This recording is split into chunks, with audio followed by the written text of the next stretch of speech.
Hello, everybody. My name is Ryan Koki of the Seahawk Recap Show, and welcome to another News of the Week episode 25. And how are you guys doing on this fine weekend? Well, I'm doing okay, and we've got 5 more days until the NFL draft. It's been a little slow for news and things like that over the past 2 weeks, but now every NFL team is now prepping for the draft this week. So that should be a bundle of fun. But let's get into news of the week, episode 25. Before I ramble on a little too much in the intro, if you like this video, please consider giving it a like. It helps me know if I'm doing a good job on these videos or not. And if you like to stick around and see any more NFL content or Seahawks content from this channel in the future, please consider subscribing. That would be greatly appreciated. But let's get into today's episode, cleaning up loose ends. And the first thing I wanted to talk about on this episode today was DeForest Buckner getting extended by the Indianapolis Colts. According to Adam Schefter, DT DeForest Buckner has agreed to a 2-year deal worth $46 million. Ever since DeForest Buckner got traded to the Indianapolis Colts in 2020 from the 49ers, the All-Pro DT has shown that he is a key asset to the Colts organization on the defensive side of the ball. Buckner has been a very solid player for the Colts and a very good run-stopping DT throughout his career, and I wouldn't expect DeForest Buckner's production on the Colts to fall off anytime soon, considering that he's only 30 years old. This contract will take him up till he's 32. And the reason why I say, and the reason why I love this extension from the Colts is look at the amount of games that DeForest has played in his career. 17 this season, 17 last season. Throughout his time with the Colts, he's been a very solid player. He's been very healthy, and in his time with the Colts, he's been that run stuffing DT that we known him to be from the 49ers. Just a big, solid brick wall, 71 solo tackles this season. And when you look at his sack numbers, 8 here this season, 8 last season, 7 the previous season, 9.5 the other season there, and he's just a very solid guy.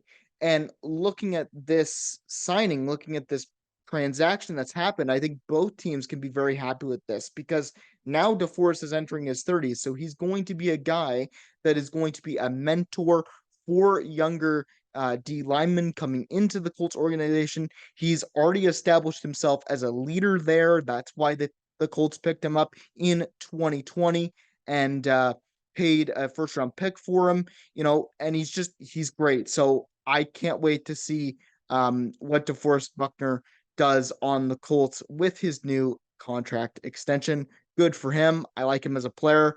I liked him on the 49ers, despite me being a Seahawks fan. He was a great competitor. So it's nice to see him get another contract with the Colts. But let's talk about the other contract extension that happened this week, and it's DeVonta Smith extended by the Philadelphia Eagles. According to Ian Rappaport, DeVonta Smith has agreed to a 3-year, $75 million contract extension.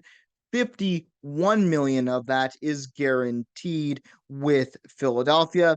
And in my opinion, this was a no-brainer for the Eagles. They've lost a lot this offseason due to retirements. I'm specifically talking about Jason Kelce and Fletcher Cox. Those were two big cornerstones in this franchise for so long, and it really sucks to see these guys go. However, I'm happy that the Eagles get to keep DeVonta Smith. He and AJ Brown are a very lethal duo, and DeVonta Smith, ever since being drafted by the Eagles in 2021, has shown his worth as a number 2 wide receiver on this team. I believe the 25-year-old has a bright future ahead of him, and I hope he serves the Eagles well under his new contract.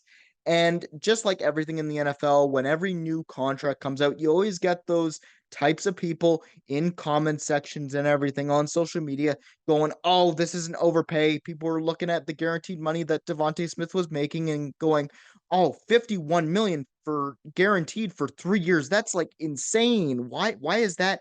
Why is that so high?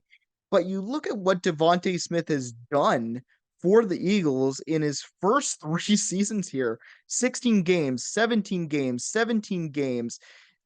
This season, 81 receptions, 1,000 yards. And you look at that and you look at the way that his career has gone. He has been an 1,000-yard receiver almost his entire career. The only time he wasn't a 1,000-yard receiver was in his rookie year, and he was still at 916. So to be honest, this is not an overpay. DeVonta Smith, in my opinion, would be a number 1 wide receiver on another team if AJ Brown wasn't there. The only reason why he is number 2 is because AJ Brown is a freak of nature. So I don't think this is an overpayment at all. He's again, like I said, got a bright future ahead of him, and locking the 25-year-old up to another 3 years is just, again, a no-brainer for me. So good to see DeVonta Smith sticking with the Eagles. Will suck when the Seahawks have to face him this year, but it is what it is. Next up, we've got to talk about the Commanders' hiring of Dave Gardi as their senior vice president of football operations. According to Adam Schefter, the Washington Commanders are naming former longtime NFL executive David Gardi as the team's senior vice president of football operations.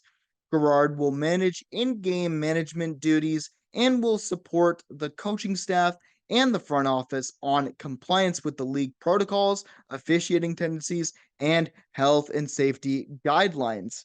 And for me, when I heard this news a couple of days ago, I couldn't really figure out why this was such a big deal and a significant hire for the Washington Commanders. So I decided to do a little bit of research and realized that Dave Gardi was part of the NFL league office for 21 years. He held the exact same role of senior vice president of operations for 10 years within the NFL league office. This is important to remember because the Commanders are going through a transition in the franchise still, which means picking up the right people for the job. And with Gardi's experience in the NFL front office, he can be a guiding light and make sure that the Commanders are following league protocol and making sure that no mishaps happen like they have in the past under Dan Snyder's leadership. That is exactly why Dave Gardi is a perfect hire for the Commanders.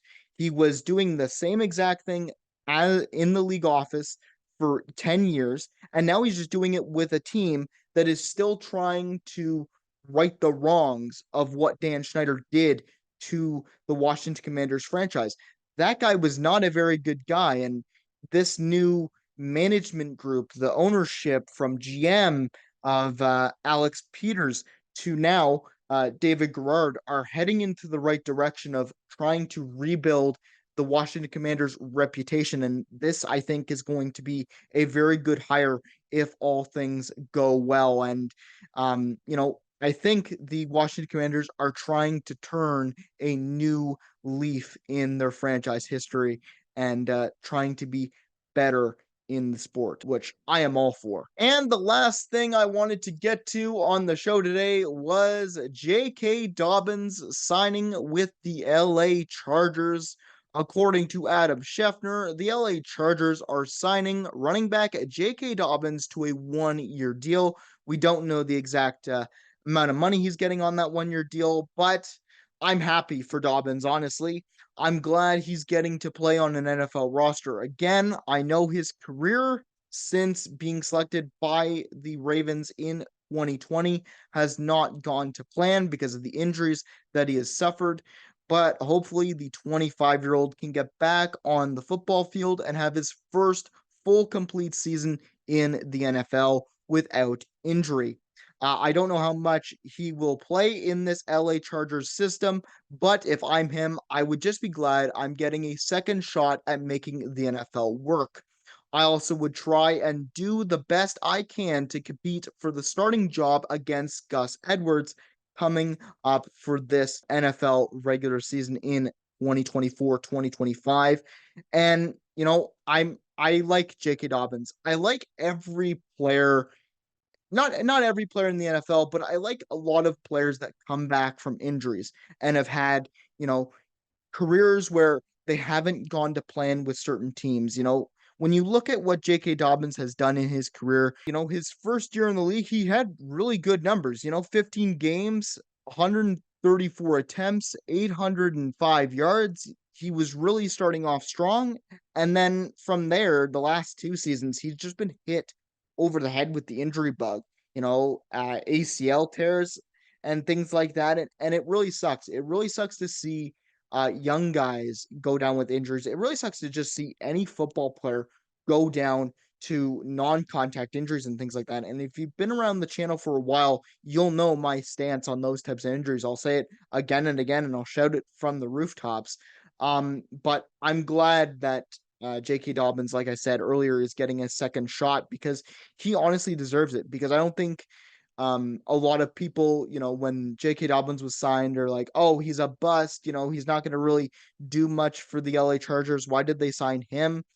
But it's one of those things where because we don't really know what J.K. Dobbins really is, we never really got the chance to see what J.K. Dobbins could really do because of all the injuries. So I would really like to see a full season of J.K. Dobbins if he can stay on the field, because I think he could be a very good running back. He was very good in college, from what I've heard, and that's why the Ravens picked him. So I hope he gets a fresh start in LA, and I wish him all the best because I would love for J.K. Dobbins just to come in, play very well, and try and kind of silence the haters on him, calling him a bust and everything.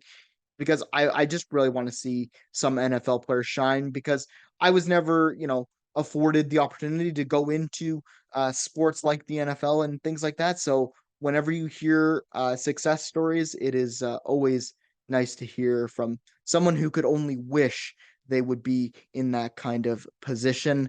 But anyways, that is it for News of the Week, episode 25.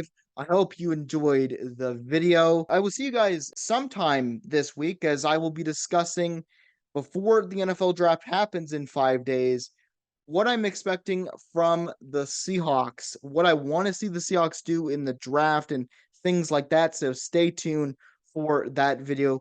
That'll probably come out in the next 2 days or so, probably Wednesday. I'm thinking around there, or maybe Tuesday. I don't really know yet, but stay tuned for that video. And I'll see you guys all next week. Hope you enjoy the rest of your week. Go Hawks, go, and take care of yourself. Have a good day.